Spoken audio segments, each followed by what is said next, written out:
तो दोस्तों आज मैं एक DOL स्टार्टर बनाने जा रहा हूँ जो कि मेरे ITI दोस्तों के लिए बहुत हेल्पफुल होने वाला है। साथ में पावर डायग्राम और कंट्रोल डायग्राम दोनों है और क्या क्या कंपोनेंट्स यूज़ किया है सब इसमें बताया गया है। वीडियो थोड़ा लंबा होने वाला है लेकिन A to Z इसमें एक्सप्लेनेशन है। तो देख सकते हो इसमें 2 रेड वायर और एक ब्लैक वायर है जो RYB फेज़ है। कलर कोडिंग नहीं किया क्योंकि हमारे पास कलर का वायर नहीं था। तो ये एक ट्रिपल पोल MCB ऐसे आके कॉन्टेक्टर के L1 L2 L3 पॉइंट में गया है। यहाँ से आउट होके वो बल्ब में गया है। एक बल्ब जो 220 वोल्ट का है, हम लोगों ने 2 बल्ब सीरीज़ करके स्टार पॉइंट बनाया है क्योंकि हमारा रिले कम एम्पियर का है। हम लोग मोटर भी यूज़ कर सकते थे लेकिन मोटर उतना हाई एम्पियर पे चलता है तो इसलिए हम लोगों ने बल्ब यूज़ किया है। तो देख सकते हो जब मैं कॉन्टेक्टर को ऑन करूँगा, हमारा जो कॉन्टेक्टर ऑन होने के बाद देखो बल्ब जलेगा और ये जो पॉइंट जिसमें मैं हाथ दे रहा हूँ ये एक स्टार पॉइंट है। देख सकते हो कि ये स्टार पॉइंट यानी 0 पॉइंट है, ये न्यूट्रल पॉइंट बोला जाता है, इसमें कोई वोल्टेज नहीं है। तो वीडियो के एंड तक बने रहिएगा और पूरा देखिएगा। ये है NC स्विच। NC मतलब नॉर्मली क्लोज। तो नॉर्मल कंडीशन में ये जो है ये बंद रहेगा और जैसे ही हम लोग इसको प्रेस करेंगे ये स्विच को ऐसे, तब क्या होगा, ये नॉर्मली ओपन हो जाएगा, ये बन जाएगा ओपन। ठीक है, तो अभी मैं इसको मल्टीमीटर से चेक करके दिखा सकता हूँ कि मैंने क्या किया, मल्टीमीटर को इन दोनों प्रोब लगा दिए इनमें। तो अब मैं इसको प्रेस करके देखूंगा कंटिन्यूटी मोड में। आप लोग देखना, जब ये नॉर्मली क्लोज है मतलब क्या, जब मैं कंटिन्यूटी मोड में दूंगा तो बीप का साउंड आएगा और जब मैं इसको प्रेस करूंगा तो ये नॉर्मली ओपन हो जाएगा और बीप का साउंड बंद हो जाएगा। अब मैं इसको कंटिन्यूटी मोड पे सेट करता हूँ। देखो, अब देखो मैं इसको जब प्रेस करूंगा ये बंद हो जाएगा। अब मैं इसको फिर छोड़ रहा हूँ, देखो अब फिर बंद हो गया। तो मैं फिर इसको छोड़ दूंगा, मैं फिर इसको प्रेस कर रहा हूँ। तो यही ऐसे काम करता है, जब मैं इसको प्रेस करूंगा तो ये बंद हो जाएगा और जब इसको छोड़ दूंगा तो ये चालू रहेगा। तो इसके अंदर से लाइन जब पास होते रहेगा, इसके अंदर से यहाँ से जाके इसमें से, तब मैं, और NO स्विच जो होता है ठीक इसका उल्टा होता है, उसमें ऑफ कंडीशन में इसके अंदर से कोई लाइन नहीं जाता है। NC स्विच का ठीक उल्टा, मतलब नॉर्मली क्लोज, उसमें पहले से ही नॉर्मली क्लोज रहता है सप्लाई देने पे, और इसमें जो है नॉर्मली ओपन। जब हम लोग इसको प्रेस करेंगे तो सप्लाई इससे जाएगा। ठीक इसका उल्टा स्विच जो होता है वो NO स्विच होता है। ठीक है, आप लोग देखे हो जो मोटर का स्टार्टर में लगा रहता है, जब भी हम लोग इसको ऑन प्रेस करते हैं तो मोटर ऑन होता है। तो ये नॉर्मली जब ये ओपन कंडीशन में है तो ये ऐसे नॉर्मली ओपन रहेगा। जैसे हम लोग इसको ऑन करेंगे तो ये नॉर्मली क्लोज हो जाएगा। ऑन मतलब इसको जब प्रेस करेंगे तो ये कॉन्टैक्ट पॉइंट इन दोनों में कंटिन्यूटी आने लगेगा। तो आप लोग देख रहे हो कि इसमें 4 पॉइंट है, तो ये 2 पॉइंट सेम है और ये 2 पॉइंट सेम है। मतलब सेम मतलब जब हम लोग यहाँ इसको यहाँ पे सप्लाई देंगे तो जब प्रेस करने के बाद यहाँ से आउट होगा और जब यहाँ सप्लाई देंगे तो यहाँ से आउट होगा। आप लोग देख रहे हो कि एक मतलब 2 ही पॉइंट दिए हुए हैं, तो इसमें एक्स्ट्रा के लिए ये 2 पॉइंट एक्स्ट्रा दिए हुए हैं। तो सेम चीज़ है, जब मैं यहाँ सप्लाई दूंगा तो यहाँ हम लोग बटन को प्रेस करेंगे तो यहाँ से इनसे लाइन आउट होगा और जब इसको प्रेस करेंगे तो यहाँ से लाइन आउट होगा। अब देखो मैं मल्टीमीटर को कंटिन्यूटी पे दिखाता हूँ। जब मैं इसको प्रेस करूँगा तो ये नॉर्मली क्लोज हो जाएगा और जब मैं इसको छोड़ दूँगा तो ये नॉर्मली ओपन रहेगा। तो ये ग्रीन स्विच है, रेड का मतलब NC, ग्रीन का मतलब NO। ठीक है, तो ये हमारा एक मैग्नेटिक कॉन्टैक्टर है जो कि DOL स्टार्टर में यूज़ करते हैं। इसमें देख सकते हो कि इतना सारा पॉइंट है, L1 L2 L3। ये है इनपुट का लाइन, जहाँ से RYB इनकमिंग फेज इन होगा और यहाँ से T1 T2 T3 यहाँ से लाइन आउट होगा। ठीक है, और इसमें A1 A2 पॉइंट जो होता है इसमें NBC कॉइल का लाइन होता है। इसमें हम लोग जब 220 वोल्ट डालेंगे तो ये कॉन्टैक्टर ऑन होगा। और ये जो 13, 14, 21 और 22 नंबर है ये ऑक्सिलरी पॉइंट है।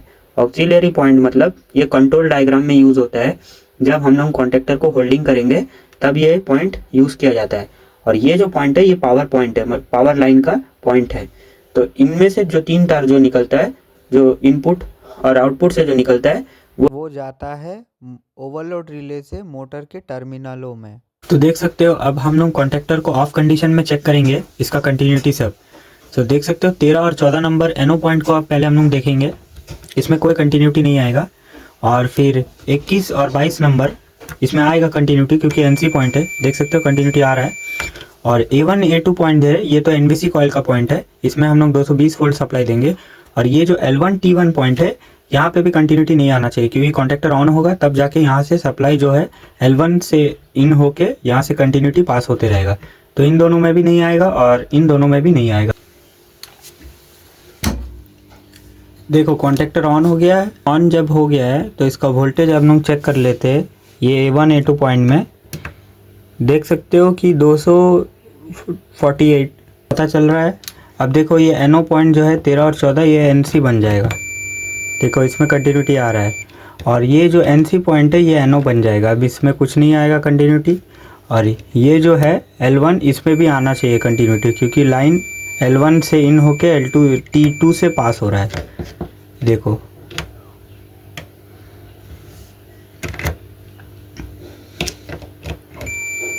यहाँ पे भी कंटिन्यूटी आ रहा है। तो ये ऐसे काम करता है। तो ये है एक OLR यानी ओवरलोड रिले। तो ये कॉन्टेक्टर के आउटपुट लाइन पे लगता है और इससे जो आउटपुट निकलता है वो मोटर के टर्मिनलों पे जाता है। अब इनमें जो पॉइंट है देख सकते हो कि 97 और 98 ये NO पॉइंट है और 95 और 96 ये NC पॉइंट है। अब यहाँ पे हम लोग सप्लाई इन करते हैं, यहाँ से आउट करके हम लोग को NC स्विच में चला जाता है। तो ये जो यहाँ पे इन करने का कारण क्या है कि जब ये मोटर हाई करंट लेता है तो ये जो बायोमेटेलिक स्ट्रिप है ये पॉइंट को ओपन कर देता है, जिससे कि कॉन्टेक्टर बंद हो जाता है। तो यही मेन काम करता है इसका। और ये NO पॉइंट है, ये NC हो जाता है। तो इसमें हम लोग इंडिकेशन लैंप लगा के देख सकते हैं। लैंप जब जलेगा तो हमें पता चलेगा कि मोटर ट्रिप हो चुका है। अब ये जो पॉइंट देख रहे हो ये NO पॉइंट है 97 और 98। इसमें हम लोग इंडिकेशन का कनेक्शन कर सकते हैं। जब मोटर ट्रिप होगा तो ये लैंप एक इंडिकेशन लैंप जलेगा। तो अब मैं इसको देखो यहाँ से ट्रिप करके मैनुअली दिखा रहा हूँ। अब मैं कंटिन्यूटी इसमें नहीं है, नॉर्मली ओपन मतलब क्या, अब इसमें कोई कंटिन्यूटी नहीं है। जब मैं इसको ट्रिप करूँगा ये देखो अब ये मैंने T दिखा रहा है, मतलब ये ट्रिप हो गया। अब देखो ये कंटिन्यूटी आना और ये बीप बज रहा है। तो फिर से मैं इसको जब रीसेट कर दिया हूँ देखो अब ये फिर ट्रिपिंग साउंड बंद हो गई। देख सकते हो कि मैंने NC पॉइंट यानी 95 और 96 पॉइंट पे कंटिन्यूटी मल्टीमीटर का लगा लिया है। अब ये जो है नॉर्मली क्लोज, मतलब ये नॉर्मली क्लोज है। जब भी मैं इसको ऑन करूँगा देखो कि बीप आ रहा है, तो मतलब क्या है, ये नॉर्मली क्लोज है। पॉइंट है जहाँ से हम लोग को उनका कॉन्टेक्टर के होल्ड कंट्रोल लाइन इन होता है। तो अभी देखो ये बीप आ रहा है, मतलब ये NC है। जब सोचो कि मैं इसको ट्रिप करके मैनुअली दिखा रहा हूँ, देखो ये जब ट्रिप होता है देखो अब ये ट्रिप हो गया। ये T देख पा रहे हो, ये T का मतलब ये ट्रिप हो गया। अब मैं रीसेट करूँगा देखो ये NC जो है ये NO हो गया है। अब ये कंटिन्यूटी नहीं आ रहा। अब मैं इसको फिर से रीसेट कर रहा हूँ, देखो अब फिर से कंटिन्यूटी आना चालू हो गया है। तो यही है, जब भी ये पॉइंट हाई करंट लेता है तो बायोमेट्रिक स्ट्रिप इन दो पॉइंट को ओपन कर देता है, NC NO बन जाता है। तो दोस्तों DOL स्टार्टर का जो वायरिंग डायग्राम है वो दो भागों में डिवाइड किया है, एक पावर वायरिंग डायग्राम और एक कंट्रोल वायरिंग डायग्राम। और ये दोनों दिखाया हुआ है, एक 3D व्यू है और एक सिंबल की मदद से दिखाया है। तो पावर वायरिंग डायग्राम में देख सकते हो RYB फेज़ MCB की मदद से इनपुट हुआ है। उसके बाद आउटपुट जो हो के कॉन्टेक्टर से ओवरलोड रिले हो के मोटर में गया है। मोटर या तो स्टार कनेक्शन किया हुआ रहता है या तो डेल्टा कनेक्शन। तो हम लोगों ने भी वही कनेक्शन किया है। ये जो RYB है कॉन्टेक्टर के L1 L2 L3 में इन हुआ है। यहाँ पे देख सकते हो L1 L2 L3। उसके बाद ये ओवरलोड रिले से आउट होके अब ये जो मैंने एक टर्मिनल जो मोटर का यूज़ किया है ये एक डेमो टर्मिनल है। मोटर का एक 6 टर्मिनल होता है, तो 6 में से U1 W2 V1 U2 W1 V2 तो ऐसा सीक्वेंस रहता है। अगर हम 1 के सिरे को शॉर्ट करने से स्टार होता है और सप्लाई अगर 2 में दिया जाता है, W2 U2 V2 में सप्लाई देने से स्टार होता है। या तो हम लोग 2 को भी शॉर्ट कर सकते हैं 1 में सप्लाई देने से, ऐसे भी चलेगा। और डेल्टा करने से डेल्टा का सीक्वेंस होता है U1 W2 V1 U2 W1 V2। इसको ऐसा शॉर्ट करना पड़ता है, सब टर्मिनल को ऐसे लंबा लंबा शॉर्ट करना पड़ता है।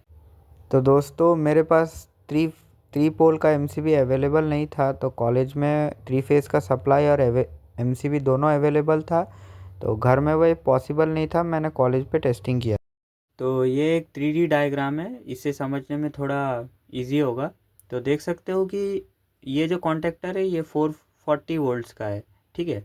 यहाँ से जो फेस टू फेस, यहाँ से फेज़ एक निकाला है, एमसीबी पे गया है, एमसीबी से आउट होके 95 और 96 जो कि हमारा ओवरलोड ट्रिप कॉन्टैक्ट होता है, वहाँ से निकल के ऑफ़ में गया, ऑफ़ से निकल के ऑन में, ऑन से निकल के कॉन्टैक्टर के A1 पॉइंट में गया है। अब और एक जो A2 पॉइंट है उसमें और एक फेज़ दिया गया है, मतलब ये येलो फेज़ जो है ये A2 पॉइंट में है, क्योंकि ये कॉन्टैक्टर 415 वोल्ट्स का है। अगर ये 220 वोल्ट का होता तो एक फेज़ और एक न्यूट्रल। तो दोस्तों हमारा जो कॉन्टैक्टर है वो 220 वोल्ट का है, इसीलिए हम लोगों ने फेज़ और न्यूट्रल यूज़ किया है, और फेज़ को हम लोगों ने एमसीबी की मदद से कंट्रोल किया है। देख सकते हो हम लोगों ने भी सेम कनेक्शन किया है यहाँ पे। तो यहाँ देख सकते हो कि यहाँ पे जो एक न्यूट्रल है जो कि हम लोग कॉन्टैक्टर के A2 पॉइंट में दिया है, ये रेड कलर का वायर है। तो ये थोड़ा सा कलर कोडिंग इधर उधर हुआ है, लेकिन ये न्यूट्रल पॉइंट है, ठीक है। तो आप देख सकते हो जो और एक हम लोगों ने फेज़ उठाया है, ये फेज़ को ये ब्लू वायर जो है पहले कहाँ गया है, 95 नंबर जो ओवरलोड ट्रिप कॉन्टैक्ट है वहाँ से निकल के गया है ऑफ़ में, ऑफ़ से निकल के गया है ऑन में, ऑन से निकल के चला गया है कॉन्टैक्टर के A1 पॉइंट में।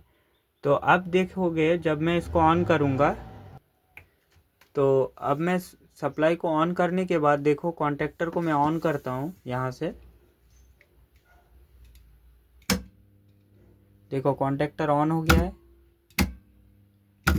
तो आप लोग देख रहे हो कि कॉन्टैक्टर सिर्फ ऑन हो रहा है, जब मैं ग्रीन बटन को छोड़ दे रहा हूँ जो कि है NO बटन, तो ये होल्ड नहीं हो रहा है। तो होल्डिंग के लिए हमें डायग्राम को आगे समझना पड़ेगा। होल्डिंग के लिए जो किया जाता है वो स्टार्ट बटन को हम लोग ऑक्सिलरी पॉइंट के पैरेलल में देते हैं। तो यहाँ से एक लूप उठा के 14 नंबर में, और ये जो 14 है ऊपर 13 नंबर से आउट करके A1 पॉइंट में जाएगा। तो जब ये NONC बनेगा तो यहाँ से सप्लाई पाथ जो है वो कंप्लीट हो जाएगा। तो सेम कनेक्शन हम लोगों ने भी यहाँ किया है, यहाँ से उठा के पहले हम लोगों ने NO पॉइंट में दे दिया, NO के 14 नंबर पे, और 14 से निकाल के यहाँ जो 13 से निकाल के फिर हम लोगों ने A1 पॉइंट में दे दिया है। तो अब ये कॉन्टैक्टर होल्ड होगा। देखो मैं जब ऑन करूँगा सप्लाई को, तो देख सकते हो जब मैं ऑन करूँगा, देखो कॉन्टैक्टर ऑन हो गया है और होल्ड भी हो रहा है। अब मैं इसको ऑफ़ करूँगा, देखो ऑफ भी हो गया है। तो ये कनेक्शन काम कैसे करता है, ये जो NC स्विच है नॉर्मली क्लोज, तो यहाँ से सप्लाई यहाँ कंटिन्यूस तो रहेगा ही, फिर यहाँ से घूम के चला जाता है हमारे 14 नंबर टर्मिनल NO में।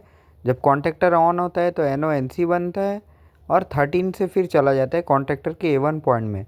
तो यहाँ से सप्लाई घूम के चला जाता है इसमें। तो ये एक पाथ उसको मिल जाता है, क्योंकि आप लोग देखे हो NC स्विच है तो सप्लाई तो उससे कंटिन्यूस जाते ही रहेगा, पर एक बार जब हम लोग उसको डिस्कनेक्ट कर देंगे तो सप्लाई डिस्कनेक्ट हो जाएगा। तो आप लोग देख सकते हो कि यहाँ मैंने लूप जो है जो कि NC पॉइंट में किया है उसको मैंने खोल दिया है। यहाँ पर भी मैं सेम चीज़ एक्सप्लेन करने की कोशिश कर रहा हूँ। यहाँ आप देखो कॉन्टैक्टर होल्ड नहीं होगा, जब तक मैं इसको प्रेस करूँगा तब तक ये चलेगा, फिर मैं छोड़ दे रहा तो ये होल्ड नहीं हो रहा। तो ये ऐसे ही काम करता है। जो ये जो सप्लाई जो है वो NC पॉइंट से होके जो 14 नंबर से इन करके 13 से होके कॉइल को जाता है। अब जैसे ही मैं ये लूप लगा दूंगा तो कॉन्टैक्टर फिर से होल्ड होना चालू हो जाएगा।